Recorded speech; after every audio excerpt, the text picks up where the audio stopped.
Hey folks, welcome to Triple T Thursday. That's tools, tips, and talk for those that are just joining us. And today we're going to talk about grinding and all things grinding. But first, check out the new shirt my awesome wife just got for me. Also, check it out. A hoodie with my logo on it. Very cool. Who knows, maybe they'll be up for sale at some point if I get enough interest. So let's talk about grinding. So what I'm going to talk about today is mostly going to be about grinding on the 2x72 grinder, but I think most of it's going to apply even if you have a 1x30 or a 4x36 or something else. So we're going to talk about belts, we're going to talk about actual grinding and techniques for grinding, for bevels, for plunge lines and things like that. So let's get into it. Let's start talking about the machine and setting up for grinding, and then the actual how-tos. Okay, let's talk about belts. So there's a bunch of different kinds of belts for different purposes, but I'm going to talk about the basics here. Your most common belt, the one you're going to use the most, or I suggest you use the most, are these ceramic belts. So you can get belts in a bunch of different materials. There's aluminum oxide, which is what this is. There's ceramic and zirconium and a couple other different styles. The ceramics are going to be your low grit belts. These are going to be your workhorse belts. This is a 36. It's very, very rough. This is what I do most of my initial grinds with. This is great for removing a lot of metal. This is another ceramic belt. This one's a bit used, but this one's also this is an 80. Different maker. This is a Norton Abrasives. This one is, I don't remember. I almost exclusively use Norton for my belts now. I don't use these green ones anymore. These are a bit more expensive, but they last a long time. So the ceramic belts have a much heavier weight backing to them, and we'll cover that, why that's important to know later on when we get to the actual usage on the grinder. Aluminum oxide belts, you can get low grit aluminum oxide belts, but they don't last very long. So that's why most people go with the ceramic. Again, more expensive, but they last longer. Aluminum oxide belts I use for the higher grits, like really 220 and above. This is a 400 grit belt. After aluminum oxide, you're going to go up to these like Trizac belts, and I think you can kind of see, these have little ridges on them. This is the equivalent of, I think, like a 600 or something like that, but these have weird numbers on them, like A6 and A10, and these are 3M belts. These are nice for, I use these a lot for fittings and when I'm doing really fine work. I don't use these typically on blades very much. They're just very finicky. Then you get into these. And this is actually a belt for grinding. This is a surface conditioning belt. And these leave a really nice, smooth finish. If you want a matte finish on your blade, this is definitely the way to go. And these come in different grits as well. This is a medium and this is a fine. The only problem with these is you got to be careful because they will definitely wash out your lines. These are great if you're doing like a kitchen knife or a knife that doesn't have, that is a full flat grind edge to edge. Then you don't really have to worry about washing out too many lines. If you've got false edges and a primary bevel that only goes halfway up the blade, these aren't great because you wash out those lines and you usually want a nice crisp line on your bevel. So not necessarily for grinding, but a couple more belts. This is actually a buffing belt that I use once in a while if I want to buff on the grinder. And then this is a leather belt for leather stropping, and I use this to polish the edge after sharpening. And I actually strop. I put this on low on the grinder and actually strop with this belt, and it puts a nice shine on my sharpened edge. So that's belts and when you would use them. Let's move on to the grinder and talk about techniques. So before we get to the actual grinder, I figured we better talk about setting yourself up for success even before you get to the grinder. And one of the things there is lines and marking and setting yourself up. So what I do when I'm about to grind a knife, the very first thing you need to do is put a center line on your knife. If you're not grinding two lines, you'll have no idea where you are. You'll have no way to get the bevel centered. The way you're going to get that center line is to use some of this layout fluid and a scribe. I use this little scribe here. I've shown it in other videos. Basically, you're going to put layout fluid down the cutting edge, okay? And then you're just going to measure this, and it doesn't have to be exact, but try to get it in the center. Mark your line over, mark your line. If they don't meet, then you'll have two parallel lines, which is fine. Then you know how far you're grinding to. Pre-heat treat, you want this to be, people say about the width of a dime, a nickel, a dime, whatever. That's a good estimate. So grind to the line, and then on both sides, make sure you're at the same distance from that line. The other thing is your bevel. How high up do you want your bevel to go? So again, I will paint the sides, and I'll take calipers, these guys, and I will just decide where I want my bevel to be, and then mark that out on the blade. Preheat treat, if this was my actual bevel, preheat treat, I'm going to take it up probably a 1/4 inch to that line, not quite to that line. That's where I want it to be at the end. Because again, you're going to have to grind your bevel after heat treat. As long as they're the same on both sides, you're fine. This part right here, okay, so this is called your plunge, and this curve, everyone asks, how do I get a soft curve here? Well, that's what we're going to talk about on the grinder as well, how to get that. Okay, so set yourself up for success, put some grind lines for how high up your bevel needs to be and how centered and how much you need to take off on each side. Okay, let's go to the grinder. Okay, here we are at the grinder.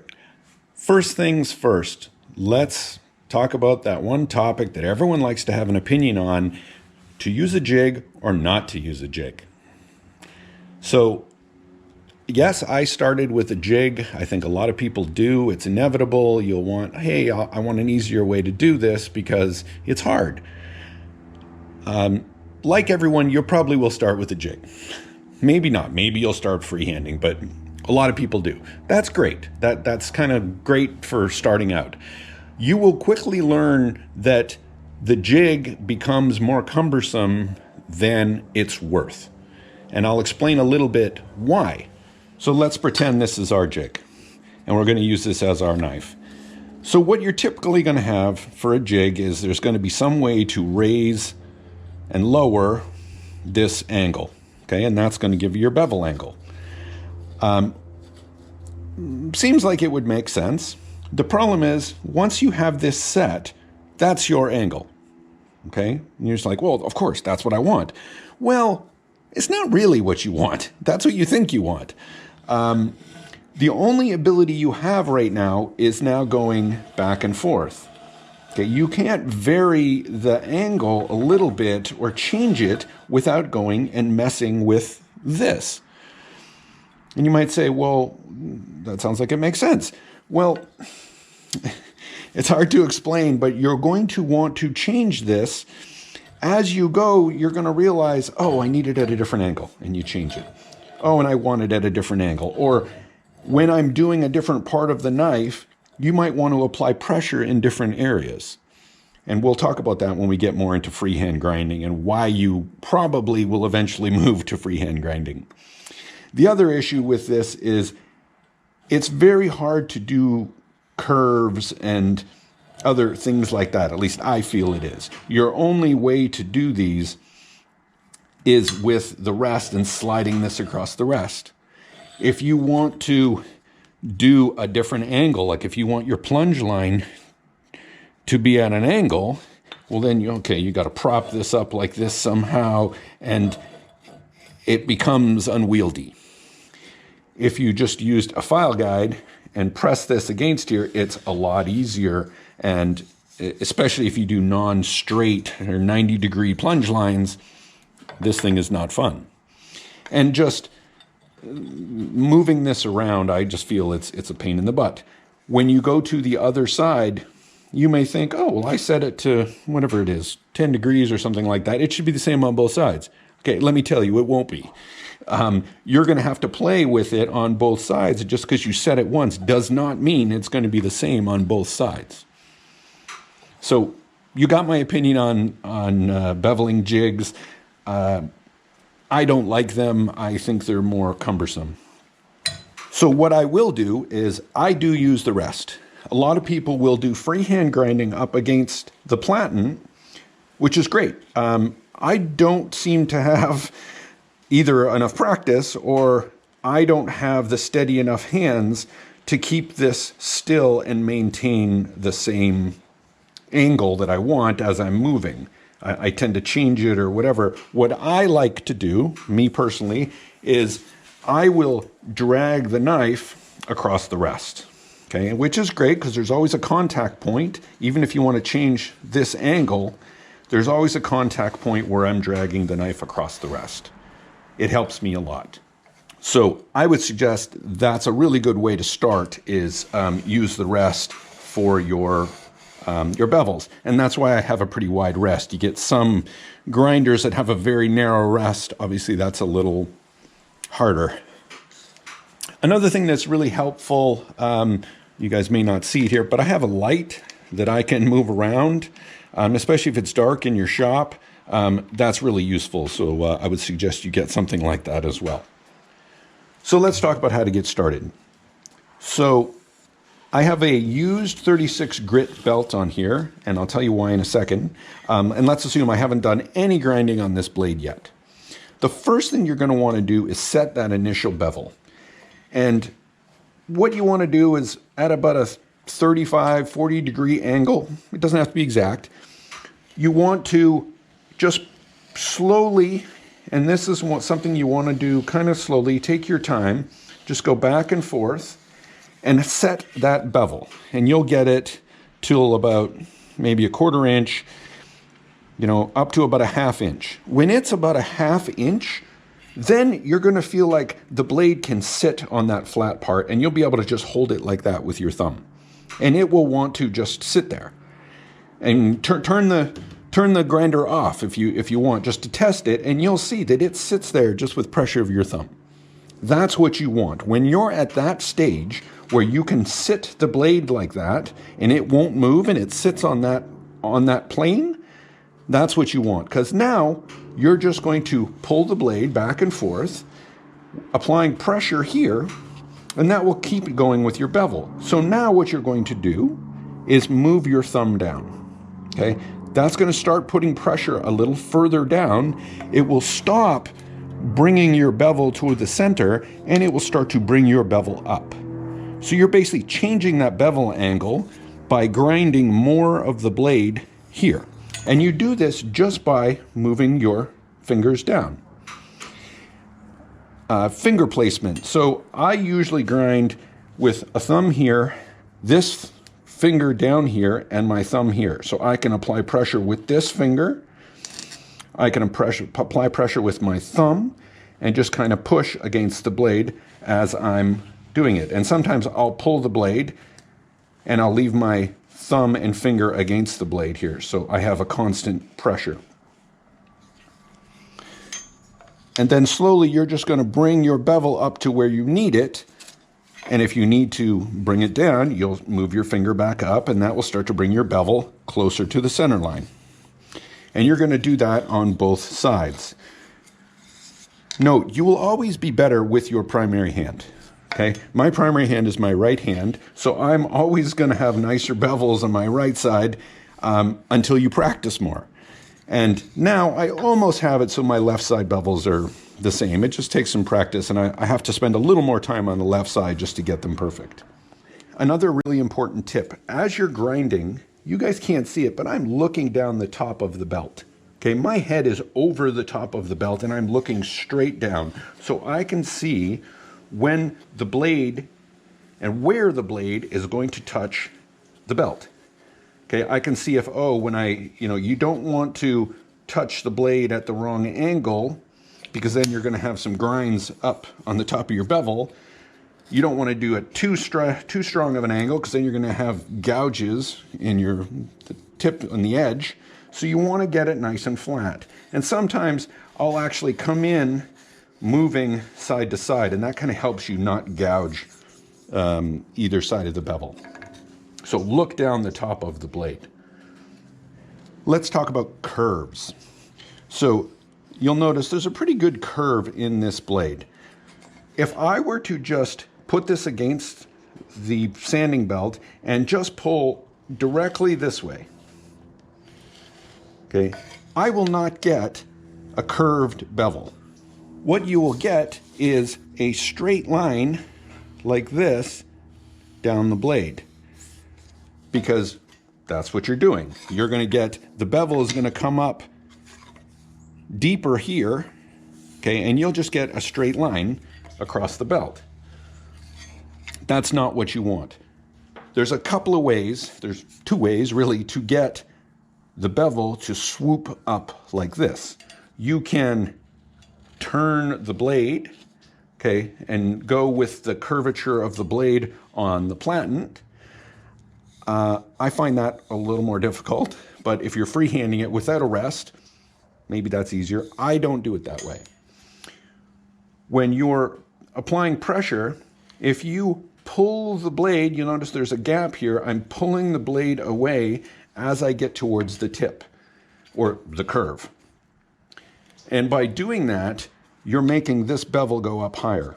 So that's what I will do when I'm doing this, is every time there's a curve, I'll pull the blade away from the belt. That will swoop your bevel upwards. Let's talk about everyone's challenge, the plunge line. So for the plunge line, don't start at the plunge line and try to grind this way. What happened is you will have a great big plunge line, and then it'll come down and then do that. We call that a smiley. Okay, you'll have a smiley here because this will come up and then swoop down. You want this always, pretty much always, to be straight across and then come down. So first thing is, don't start at your plunge line. I start at least a 1/4 inch over when I first do this, and I work my way in to the plunge line. So I'll maybe start here, grind this way, and then come in and push towards the plunge line and just keep working it closer and closer. The other thing you want to do is hang your belt over the edge of the platen. Okay, you can see it's hanging over this edge a little bit. That'd be great if I was on this side. Okay, for a curve like this, I would hang this belt over between 1/8 and a 1/4 inch, and that would give you this curve. Okay, I usually do about a 1/4 inch. This is probably not accurate, and I have it about there. Okay, that's what gives you this soft edge, because the belt will actually flex, and that's giving you this. More belt, more slow curve here. More belt overhanging, more slow curve. So that's why you want to move in and then pull it out and work your bevel. Also, I always, when I'm putting a marker here, I will put a line, I'll scratch a line on my marking fluid to denote exactly where I want the edge of the plunge to be. And I will use that. Some people will use a file guide, and they'll clamp a file guide. Okay, this is a file guide. You just clamp your knife in it, okay, like this, and then it will stop at the edge of the platen. That's fine, but I always grind on a rest, so I find these a bit cumbersome. I always just grind to a marking line. So to each their own, whatever works for you. So we talked about the plunge line, getting a nice curve up here, getting a curve on your blade. So let's talk about finishing. As you get more experience and you're better with the grinder, you will get better at grinding, of course, and then you'll be able to do higher and higher grits on the sander. I've done a video in the past where I talk about, yeah, sure, everyone would love to get to 400 or 800 on the grinder. But that takes a lot of skill, because as you get up higher in belts, any little movement, any little imperfection in your grinding technique will show up on your blade. And you can ruin a blade very quickly. That's why it really takes skill to go up to higher grit belts right on the grinder. One thing we haven't talked about is the speed, and that helps a lot as well. To slow down your grinder, especially when you're starting. If you're not comfortable at full speed, this one goes at 3,500 RPMs, get a grinder that has variable speed. I have a VFD on this grinder. I can just turn this up and down. If I turn it on, you'll see, but it'll be loud. I can dial this from 100 RPMs all the way to 3,500. I will use that, especially on higher grit belts, to slow the belt down so I'm not taking off as much material. And that will help you as well. Even on the 36 belt, if you're just learning or you're just setting the initial bevel, or just slow the grinder down if your grinder has that capability. I would strongly recommend, if you're buying or making a 2x72, get a variable speed drive. Thanks, folks. I hope you got something out of this video. It improves your grinding techniques and helps you make better knives. Thanks for joining me, and we'll see you on the next one. And remember, please like and subscribe and get some notifications for future builds, and check out Sundays for the build videos.